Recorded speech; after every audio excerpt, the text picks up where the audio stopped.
ইলিশ মাছের মাথা দিয়ে কচু শাক এই সময় কিন্তু প্রত্যেক বাঙালির ঘরেই হয়ে থাকে। আর একবার হলে এভাবে ট্রাই করে দেখো, খেতে দুর্দান্ত লাগে। আর এই বর্ষার মরশুমে ইলিশ মাছের মাথা দিয়ে কচুর শাক না হলে কিন্তু জমে না বাঙালি। তো আমি সুস্মিতা আর আমার রান্নাঘরে তোমাদের সকলকেই স্বাগত।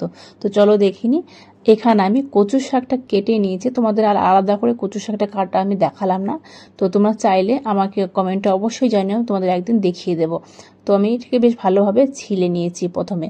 আর প্রথমে কিন্তু কচু শাকগুলো অবশ্যই একটু ধুয়ে নিতে হবে, ধুয়ে তারপরে ছিলে ডুমো ডুমো করে কেটে নিয়েছি। আর বড় কড়াই বসিয়ে দিয়েছি, কারণ পুরো কড়াইটা ভরে যাবে দেখবে। তো সামান্য জল দিয়েছি, অনেকে কিন্তু দেখবে জল ছাড়াই কচু শাকগুলো কড়াই দিয়ে লো ফ্লেমে ঢেকে রাখলেই আপনি দেখবে জলটা বেরিয়ে যাবে। কিন্তু যদি লেগে যায় সেই জন্য সামান্য জল দিয়ে এভাবে আমি কচু শাকগুলো দিয়ে ঢেকে রাখলাম। একদম লো টু মিডিয়াম ফ্লেমে এটাকে 6-7 মিনিট ধরে এভাবে ভাপিয়ে নিতে হবে। আর আমি নিয়েছি একটা ইলিশ মাছের মাথা। আর তোমাদের কাছে ইলিশ মাছের মাথার পরিমাণটা বেশি থাকলে তোমরা বেশি নেবে, তবে আমার মনে হয় একটাতেই যথেষ্ট। এবার নুন হলুদ দিয়ে বেশ ভালোভাবে এটাকে মেখে নিতে হবে। আর এখানে কোনো কিছু কিন্তু দেওয়ার একদম দরকার পড়ে না, এটা এইভাবেই রেখে দিলাম। আর এইদিকে দেখো কচুর শাকগুলো মাঝে আমি একবার ঢাকনাটা খুলে শুধু একটু উলটপালট করে দিয়েছি, বেশ ভালোভাবে নাড়িয়ে দিয়েছি। এইবার দেখো কচু শাকগুলো কিন্তু খুব সুন্দর সেদ্ধ হয়ে গেছে। একদম বেশি সেদ্ধ হলে কিন্তু সেটা একদম ভালো লাগে না।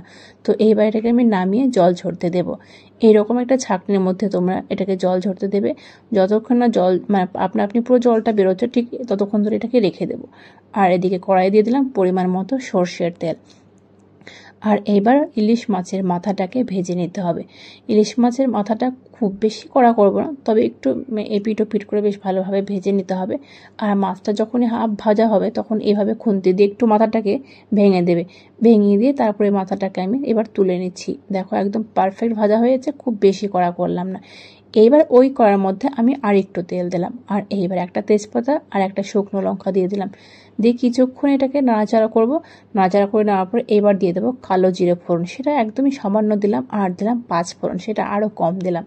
মানে 1 চা চামচের 3 ভাগের 1 ভাগ দিয়ে দিলাম হচ্ছে কালো জিরে, আর তারও কম দিয়ে দিলাম 5 ফোড়ন। তোমরা শুধু কালো জিরে দিয়ে করতে পারো, শুধু 5 ফোড়ন দিয়েও করতে পারো। আমি দুটো মিক্স করে দিলাম। ফোড়নটা কিছুক্ষণ নাড়াচাড়া করে দেওয়ার পর সেই জল ঝরিয়ে রাখা কচুর শাক দিয়ে দিলাম। এবার মিনিট 2 মতো ঠিক এইভাবে বেশ ভালোভাবে একটু মিশিয়ে নিতে হবে। আর এইবার দিয়ে দেবো নুন। নুনটা কিন্তু খুব সাবধানে দেবে। আমি হাফ চামচ মতো নুন দিলাম। আর দিয়ে দিলাম হলুদ গুঁড়ো, সেটা পরিমাণ মতো দিলাম। খুব বেশি হলুদ কিন্তু কচুর শাকে একদম ভালো লাগে না, আর কালারের কিন্তু একদম দরকার হয় না।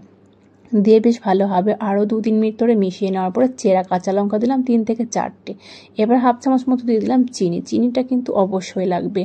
আর পুরো রান্নাটাই কিন্তু লো টু মিডিয়ামে করতে হবে, মানে রসটাকে যত শুকাবে কচুর শাকটা কিন্তু তত ভালো হবে। আরও 2 মিনিট নাড়াচাড়া করে নেওয়ার পরে এখানে কিছুটা আমার ছোলা ভিজিয়ে রেখেছিলাম, সেটা পরিমাণে কম ছিল, তো সেটা আমি অ্যাড করে দিলাম। আর ইলিশ মাছের যে ভেজে রাখা মাথাটা সেটাও দিলাম। এবার খুন্তি দিয়ে এইভাবে একটু ভেঙে দিতে হবে। ইলিশ মাছের কচু শাক আর এই ইলিশ মাছের মাথাটা যেন বেশ ভালোভাবে মিশে যায়, সেইভাবে আমি একটু ভেঙে দিচ্ছি। ভালোভাবে মিশিয়ে নেওয়ার পরে এবার ঠিক একই রকমভাবে লো ফ্লেমে 3 থেকে 4 মিনিট মতো একটু নাড়াচাড়া করলাম। রসটা কিন্তু দেখো অনেকটাই কমে গেছে। এইবার দিয়ে দিলাম 2 চামচ মতো নারকেল কোড়া। নারকেলটা পরিমাণটা খুব বেশি দিলাম না, যেহেতু ইলিশ মাছ আছে সেই জন্য পরিমাণে একটু কম দিলাম। দিয়ে লো ফ্লেমে যতক্ষণ না রসটা টানছে ঠিক ততক্ষণ এটা আমি নাড়াচাড়া করে নিয়েছি। আমার কাছে বেশ অনেকটাই সময় লেগেছে। একদম রেডি হয়ে গেছে, গরম ভাতে জাস্ট অসাধারণ লাগবে। তো একবার হলেও তোমার বাড়িতে ট্রাই করো, আর কেমন লাগলো আমাকে কমেন্টে অবশ্যই জানিও। আর যদি এই ভিডিওটি ফেসবুক থেকে দেখো তো পেজটিকে ফলো করার অনুরোধ রইল। আর যদি ইউটিউব থেকে দেখো তো চ্যানেলটিকে সাবস্ক্রাইব করে দিয়ে পাশে থাকা বেল আইকনটি ক্লিক করে দিও সবার আগে নতুন কোনো রেসিপির আপডেট পেতে। আজকের মতো এই পর্যন্তই, পরের দিন নেক্সট কোনো ভিডিওর সাথে দেখা হবে।